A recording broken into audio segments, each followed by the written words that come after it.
Hello everyone. सो आज हम जो है एल्टीट्यूड्स और लॉन्गिट्यूड्स टॉपिक करेंगे। आज से मैं जो है वर्ल्ड ज्योग्राफी स्टार्ट कर रहा हूँ इसमें।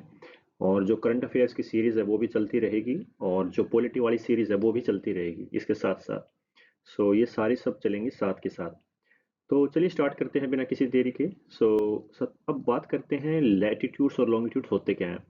जैसा आप देख पा रहे हैं इमेज में, तो जैसे लैटिट्यूड्स है, तो लैटिट्यूड्स क्या होता है, हॉरिजेंटली लाइन होती है, और लॉन्गिट्यूड्स वर्टिकल लाइन होती है। ये इमेजिनरी लाइंस होती हैं। ठीक है, ऐसा नहीं है कि भाई अर्थ के ऊपर लाइंस बनी हुई हैं, ये इमेजिनरी लाइंस हैं। जैसा पहले पॉइंट में आप देख पा रहे हैं कि altitudes and longitudes are the imaginary lines use to determine the location of place on earth. तो किस लिए यूज करते हैं हम इसको, ताकि अर्थ के ऊपर हम जो भी प्लेस है, मतलब कहीं भी हो, वहाँ की लोकेशन को फाइंड आउट कर सकें। अब जैसे जो हमारे बात करें शिप्स जाते हैं, वो इस इन्हीं लैटिट्यूड्स और लॉन्गिट्यूड्स की मदद से ही अपनी डायरेक्शन को पता करते हैं। सो नेक्स्ट पॉइंट कहता है कि the shape of earth is geoid. अच्छा, जियोइड का मतलब होता है कि इनरेगुलर शेप। जो हमारी अर्थ है उसकी जो सरफेस है वो बिल्कुल गोल तो नहीं है, इनरेगुलर तो है ही। जैसे कहीं पहाड़ हैं, कहीं पे मतलब प्लेन एरिया है या समुंदर है, तो इस प्रकार से। और लोकेशन बात करें तो location of a place on earth can be mention in the term of, और जो भी लोकेशन होती है अर्थ के ऊपर, उसको हम मेंशन किस में करते हैं, लैटिट्यूड्स और लॉन्गिट्यूड्स में। जैसे एग्जांपल के लिए मैंने यहाँ लिया है न्यू दिल्ली, जो कि 28 डिग्री नॉर्थ और 77 डिग्री ईस्ट में। ठीक है, तो ये लैटिट्यूड्स और लॉन्गिट्यूड्स हैं। चलिए आगे बढ़ते हैं। नेक्स्ट हम बात करते हैं लैटिट्यूड्स की। लैटिट्यूड्स क्या होते हैं, इसमें मैं आपको थोड़ा सा बेसिक बताता हूँ। देखो, लैटिट्यूड्स क्या होता है कि एंगुलर डिस्टेंस होता है जो कि अर्थ सरफेस के ऊपर जिसको हम मेजर करते हैं। और इसको मेजर करने के लिए हम डिग्री का यूज करते हैं। कैसे, और वो भी सेंटर ऑफ अर्थ से। देखो मैं बताता हूँ इसको कैसे। जैसे आपको पता है कि मान लो ये इक्वेटर है। ठीक है, ये इक्वेटर है, और ये इक्वेटर है, तो ये जीरो हो गई। ठीक है, तो जैसे जैसे आप ऊपर की तरफ चलते हैं, मतलब पोल्स की तरफ, जो डिग्री है वो बढ़ती जाती है। जैसे यहाँ पे 10 डिग्री, फिर 20, फिर 30। मतलब मैं एग्जांपल दे रहा हूँ, ऐसा तो नहीं होता। यहाँ पर तो ज़्यादा ही हो जाता है, लाइक लाइक 60 के आसपास। ठीक है, तो यहाँ पे 90 डिग्री, तो ये एंगुलर हो गया ना। देखो एंगुलर डिस्टेंस होता है। तो ये जीरो कहाँ पे होता है आपका, इक्वेटर पे। यही तो वो कह रहा है कि latitudes is angular distance of a point on the earth surface measure in degree from the centre of earth. Centre of earth से यहाँ से नापा जाता है। सेकंड क्या कहता है कि as the earth is slightly flatter, flattened, जैसे ही अर्थ जो है स्लाइटली फ्लैटेंड होती है पोल्स के ऊपर। देखो पोल्स के ऊपर थोड़ा सा ना फ्लैट हो जाती है। देखो अर्थ एकदम, अब बात करें तो इलिप्टिकल में है, इस प्रकार से। ये मैंने थोड़ा ठीक नहीं बनाया, लेकिन कुछ इस प्रकार से, मतलब थोड़ा सी आपको ना लीनियर आपको वो दिखेगा इसमें, यहाँ पे एट पोल्स के पास। तो लीनियर डिस्टेंस आपको देखने को मिलता है यहाँ पे, और पोल्स पे थोड़ा सा ज़्यादा होता है। ठीक है, इक्वेटर के बजाय। ऑब्वियसली बात, इक्वेटर पे तो बिल्कुल नहीं होता, लेकिन हाँ, पोल्स पे ये होता है, लीनियर डिस्टेंस होता है। इसको याद रखना कि अर्थ पे जो इक्वेटर होता है, इक्वेटर के पास आपको एंगुलर डिस्टेंस देखने को मिलता है, या जीरो यहाँ पे होता है, ये भी याद याद रखना। और जैसे जैसे आप पोल की तरफ मतलब बढ़ते चले जाते हैं, ठीक है, आपका जो डिग्री है, जो एंगुलर डिस्टेंस, वो बढ़ता चला जाता है। और जैसे पोल पे आओगे तो आपको लीनियर डिस्टेंस थोड़ा सा देखने को मिलता है, थोड़ी सी आपको अर्थ फ्लैटेंड देखने को मिलती है। बात करें जो एवरेज जो हम ली जाती है, 69 डिग्री लेते हैं एक, जैसे ये है मान लो। ठीक है, जैसे इसका डिस्टेंस जो है वो हम 69 माइल लेते हैं, और एक एक डिग्री और एक इसमें कितना डिफरेंस होता है, 111 किलोमीटर का। ये याद रखना, कई बार क्वेश्चन आया भी है। और 1 माइल जो होता है 1.607 किलोमीटर के बराबर होता है। नेक्स्ट कुछ इंपॉर्टेंट पॉइंट्स हैं जो आपको याद रखने हैं, जैसे इंपॉर्टेंट पैरेलल्स ऑफ लैटिट्यूड। कुछ इंपॉर्टेंट पॉइंट्स हैं, जैसे इक्वेटर के पास, जैसे मैंने बताया, जो आपका डिग्री होती है वो जीरो होती है, और नॉर्थ पोल पे आपका 90 डिग्री होता है, और साउथ पोल पे भी सेम 90 डिग्री होता है। कुछ इंपॉर्टेंट पॉइंट्स, जैसे ट्रॉपिक ऑफ कैंसर जो होता है, वो आपका मतलब जो लाइन है वो 23.5 डिग्री नॉर्थ से गुजरती है, नॉर्दर्न हेमिस्फीयर से। और जो ट्रॉपिक ऑफ कैंसर होता है वो भी सेम 23.5 डिग्री साउथ, जो कि साउदर्न हेमिस्फीयर से गुजरती है। ठीक है, जैसे ये यहाँ से देख रहे हैं आप, जैसे ये है, यहाँ मान लो मैं तो एग्जाम्पल दे रहा हूँ इसमें, यहाँ से और ऐसे। ठीक है, और आर्टिक सर्कल होता है वो 66 डिग्री नॉर्थ इक्वेटर में होता है, तो ये यहाँ पे होता है। ठीक है, और आपका अंटार्कटिक यहाँ पे, ये भी कितना, 66.5 साउथ में। तो ये याद रखना। ठीक है, इंपॉर्टेंट है ये काफी। नेक्स्ट है लॉन्गिट्यूड। सो लॉन्गिट्यूड में क्या होता है, देखो लैटिट्यूड में हमने पढ़ा था कि वो होता है हॉरिजॉन्टल लाइन, और लॉन्गिट्यूड क्या होता है आपका, ये होते हैं आपकी वर्टिकल लाइंस। सो इसमें क्या है कि देखो longitude is an angular distance measure in degree, इसको भी डिग्री में मेजर किया जाता है, और along the equator east and west of the prime meridian. So prime meridian के ईस्ट और वेस्ट की तरफ दोनों इसको मेजर किया जाता है। कैसे, देखो अब ये मेरिडियन क्या होता है, कई बार मतलब हो सकता है कि आपके मन में इस सवाल उठे। देखो मेरिडियन एक इमेजिनरी लाइन होती है जो कनेक्ट करती है नॉर्थ और साउथ पोल को, ठीक है। जैसे ये है, यहाँ से इसको कनेक्ट करती है नॉर्थ को साउथ को, ठीक है, ये एक इमेजिनरी लाइन होती है, और यहीं से हम अपना जो टाइमिंग है वो अपना कैलकुलेट करते हैं। सो अब ये जो मेरिडियन है इसको जीरो माना गया है, ठीक है। Prime meridian is a 0 degree from which all the meridian, जहाँ से रेडिएट होते हैं ईस्टवर्ड और वेस्टवर्ड, इधर की तरफ और उधर की तरफ, वेस्टवर्ड और ईस्टवर्ड, ठीक है, 180 डिग्री में, ठीक है। सो जैसे मान लो मैं एग्जांपल के लिए लेता हूँ कि यहाँ ये जीरो है, अब जितना जितना ये मतलब दूर होता चला जाएगा उतना ही क्या होता है आपका जो टाइमिंग है या तो घटेगा या बढ़ेगा, ठीक है। या अगर आप मान लो ईस्ट की तरफ जाते हो तो टाइम आपका बढ़ता है, और वेस्ट की तरफ जाते हो तो आपका टाइम घट जाता है। इसके हिसाब से अगर हम देखें, ठीक है, अगर हम देखें जैसे हमारा अगर इंडिया है तो वो 5 प्लस में 5.5 घंटे आगे है, ठीक है, किससे, इस प्राइम मेरिडियन से। सो ऑब्वियसली बात है, जैसे जैसे हम प्राइम मेरिडियन की तरफ जाएंगे तो ये जो समय है ये घट जाएगा, ठीक है।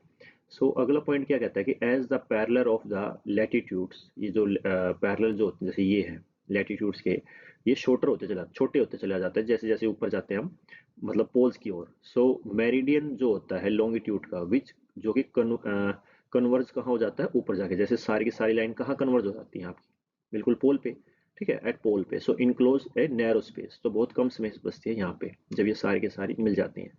नेक्स्ट पॉइंट है कि they have one very important function, क्या, कि ये डिटरमाइन करते हैं लोकल टाइम को। मैंने अभी बताया कि लोकल टाइम को डिटरमाइन किया जाता है यहाँ से।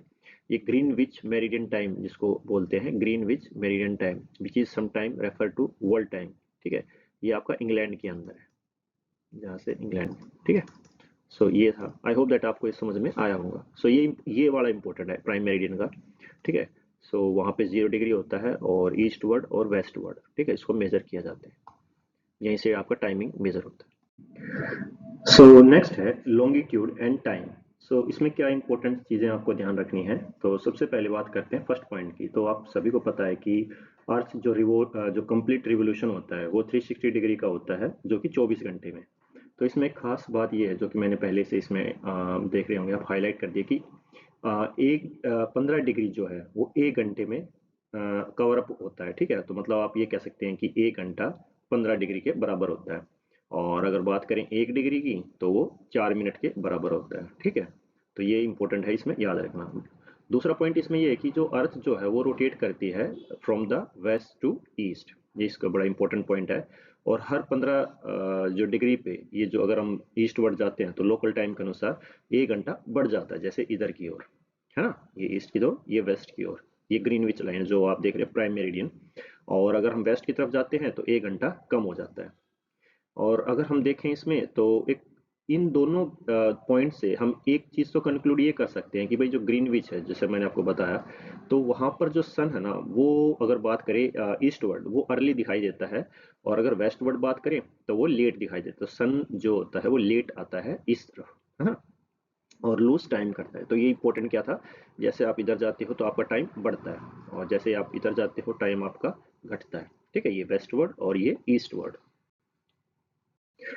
नेक्स्ट है इंटरनेशनल डेट लाइन। सो ये पॉइंट जो इम्पोर्टेंट भी है, देखो कई बार क्वेश्चन ये भी आता है कि भाई जो इंटरनेशनल डेट लाइन है वो कहाँ से मेजर की जाती है। तो कई बार ऑप्शंस आ जाते हैं, उसमें है ना बेरिंग स्टेट्स का एक नाम आएगा, अगर आपको कहीं दिखे तो आप उसको प्लीज़ करेक्ट करना, क्योंकि ये बेरिंग स्टेट जो है, देखो ये जो इलाका है ये रशिया का है, ठीक है, ये यूएसएसआर है, ये सॉरी यूएसए है, ये अलास्का इलाका है, ठीक है। सो यहाँ पर एक बेरिंग स्टेट है जो यूएसए को और रशिया को अलग करती है। तो ये बिल्कुल सीधी नहीं है, और ये नॉर्थ पोल से साउथ पोल की ओर गई हुई है, और ये जिगजैग में है, कहीं कहीं तो स्टेट है, कहीं कहीं जिगजैग है, ठीक है। सो कहीं आइलैंड्स है जैसे फिजी है, टोंगा है, और दूसरे आइलैंड्स है। और इस कंफ्यूजन को दूर करने के लिए कई बार आप क्वेश्चन मतलब ये भी उठता है क्या ये स्टेट है, नहीं, मैंने अभी बताया कि ये जिगजैग है। तो क्योंकि देखो कई बार क्या होता है कि हो सकता है कि इनके बीच में कहीं अगर ये लाइन गई हुई है तो बीच में कोई आइलैंड हो या कोई देश हो, तो वैसा तो है नहीं कर, मान लो अगर एक देश है और उसके बीच में से एकदम बिल्कुल गुजार दी गई लाइन, तो दो टाइम हो जाएंगे। तो इसी कन्फ्यूजन को दूर करने के लिए क्या हुआ कि इस लाइन को कर्व बना दिया गया, तो वो सी के थ्रू इस तरह से, ठीक है, ताकि इधर अगर कोई हो तो उसका टाइम अलग होगा और इसका अलग। सो जो आप समझ गए हो, जैसे मैंने आपको बताया था कि जैसे ये है आपका वेस्ट और ईस्ट, ठीक है, और इस प्रकार से आपकी डेट जो इंटरनेशनल डेट लाइन है वो मेजर की जाती है। नेक्स्ट पॉइंट है कि why is the international date line draw in a zigzag manner. तो ये जो इंटरनेशनल, अभी मैंने बताया था आपको कि जो इंटरनेशनल डेट लाइन है वो सीधी नहीं होती, वो जिगजैग मैनर में होती है। तो उसके कुछ और पॉइंट्स हैं जो आपको रिमेंबर रखने हैं। देखो, इंटरनेशनल डेट लाइन जो होती है वो पास करती है पैसिफिक ओशन से, ये भी आपको याद रखना है, ठीक है। और ये एक इमेजिनरी लाइन होती है, कोई ऐसा नहीं है कि किसी ने खींच दिया, ठीक है। सो ये लॉन्गिट्यूड और लैटिट्यूड दोनों से कट के जाती है। बात करें इसमें सेकंड पॉइंट की, देखो इसमें होता है जो टाइम डिफरेंस, या तो देखो अगर मान लो मैं ये कहता हूँ कि जो लाइन है, एक सेकेंड, सो ये लाइन जैसे मान लो ये है। अब ऐसा तो है नहीं कि भाई, जैसे मैंने अभी बताया कि भाई एक देश है तो उसको अगर पास करती है, तो मैं इमेजिनरी बताऊँ तो अब ऐसा तो होगा नहीं कि भाई किसी देश को अगर ये लाइन पास करेगी तो इधर का टाइम अलग होगा, इधर का टाइम अलग होगा। तो इसी को जो है इस लाइन को थोड़ा कर्व किया जाता है, तो नहीं तो वो टाइम में कंफ्यूजन हो जाती है। So the difference on either sides of line 24 hours, so the date change as soon as one cross the line. Obviously बात है, जब ये अगर लाइन पास करेंगे, जब ये लाइन पास करते हैं हम, ठीक है, तो डेट और टाइम दोनों चेंज हो जाते हैं, ठीक है। तो ये है ना, the date change as soon as cross the line, so date हमारी चेंज हो जाती है, टाइम चेंज नहीं होता, ठीक है।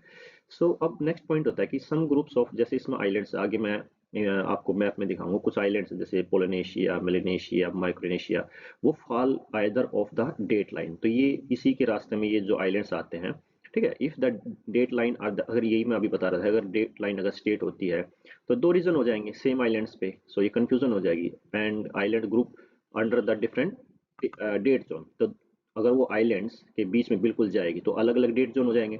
इसी को कंफ्यूजन दूर करने के लिए, to avoid any confusion, so the line is draw through where the sea lies, जहाँ पर सी लाइज करता है ना कि लैंड। देखा मैंने अभी बताया था ना वही, कि वो जहाँ पे सी लाइज करेगा मतलब समुंदर या फिर ओशियंस, तो उसी को उसके साथ में से ऐसे किया जाता है। मतलब ऑब्वियसली बात है, सिर्फ लैंड को हमें हटाना है, ठीक है। तो इस वजह से हम इस जिगजैग ये लाइन बनती है, ना कि स्ट्रेट, ठीक है। आगे मैं आपको एक मैप दिखाता हूँ इसमें। जैसे आप मैप देख पा रहे हैं, ये है देखो, जो मैं अभी बता रहा था, और ये पैसिफिक में है, ये ऑस्ट्रेलिया है, और ये न्यू गोनिया, ठीक है, मलेशिया, माइक्रोनेशिया, पोलिनेशिया, तो ये बहुत सारे आइलैंड्स हैं यहाँ पे, देख रहे हैं आप। तो अब ये जो लाइन है कहीं कहीं जिगजैग है, ठीक है, ऐसे ऐसे, ये इस तरह से, ठीक है, स्ट्रेट नहीं है, ठीक है, नहीं तो ऐसे हो जाती है। तो आप समझे क्यों जो है ये लाइन स्ट्रेट नहीं है, जिगजैग में है, तो ये सी में से गुजरी हुई है। सो लास्ट पॉइंट है, ये इंडिया स्टैंडर्ड टाइम है। तो हम अब इंडिया में अपना जो टाइम है वो कहाँ से मेज़र किया जाता है या कहाँ से हम उसको कैलकुलेट करते हैं, तो ऑब्वियसली बात है, ये भी ग्रीनविच जो टाइम है वहाँ से कैलकुलेट किया जाता है। और इसमें मैंने कुछ पॉइंट्स लिखे हैं जो आपको रिमेंबर रखना है। देखो, जैसे आपका मेरिडियन है 82 डिग्री ईस्ट, ठीक है, जैसे ये है, और फॉर द स्टैंडर्ड टाइम, जिसमें से हम कह सकते हैं कि अगर ग्रीनविच से हम बात करें तो 5 आवर 30 मिनट्स, मतलब 5 साढ़े 5 घंटे हम उससे आगे हैं प्लस में, ठीक है, ये हेड ऑफ ग्रीनविच टाइम। सो हमारा जो देश है वो 97 डिग्री ईस्ट और 68 डिग्री ईस्ट के मध्य में आता है, ठीक है। इसको याद रखना, ये दो इंपॉर्टेंट है, ये तीनों ही इंपॉर्टेंट है असल में, ठीक है। और एक ये जो, सो आई होप दैट आपको इस टॉपिक से रिलेटेड आपके कंसेप्ट जो होंगे वो क्लियर हो होंगे, और आपके जो भी एमसीक्यूज होंगे वो, मैं पूरा विश्वास है कि आपके बन जाएंगे। और अलग से मैं एक एमसीक्यू की सीरीज बिल्कुल चला रहा हूँ, जैसे पॉलिटी की चला रखी है, ऐसे ही मैं एक ज्योग्राफी की जो है पॉलिटी सीरीज चलाऊंगा, जिसमें आपके टॉपिक वाइज जो है जो आपके होंगे उसमें मैं इस एमसीक्यूज लेके आऊँगा। सो आई होप दैट आपको ये समझ में आई होगी। सो प्लीज़ इस वीडियो को लाइक कीजिए ज़्यादा से ज़्यादा, और सब्सक्राइब कीजिए आप। So thank you.